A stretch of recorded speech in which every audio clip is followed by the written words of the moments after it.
गए? हाँ, शुक्र है कि ये पूरी रोड साफ हो गई। हम नहीं करोगे रोडों को साफ। हम रोडों पर रहेंगे, बैठेंगे, सोएंगे भी यहाँ पर, अपना पेट भी यहाँ पर भरेंगे जब तक आपने हमारे भाइयों को रिहा नहीं किए।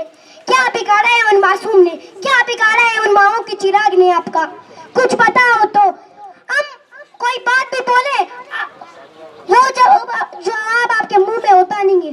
वो बात के लिए आप गूंगे हो जाती हो, गूंगे रह जाती हो कि आप कुछ बोल भी नहीं पाते। लानत है आपकी शक्ल में, मैं सब लानत आपकी शक्ल में करती हूँ। आप लोग बड़े होकर इन बूढ़ी माओं के ऊपर तो तरस करो कुछ।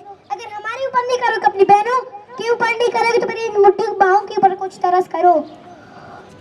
हम समझते थे आप भी हमारे भाई होगे, आप भी हमारे मामू होगे। जब हम बड़े होकर इस उम्र में आए तो फिर हमें पता चला कि पाकिस्तान लानती है, पाकिस्तान लानत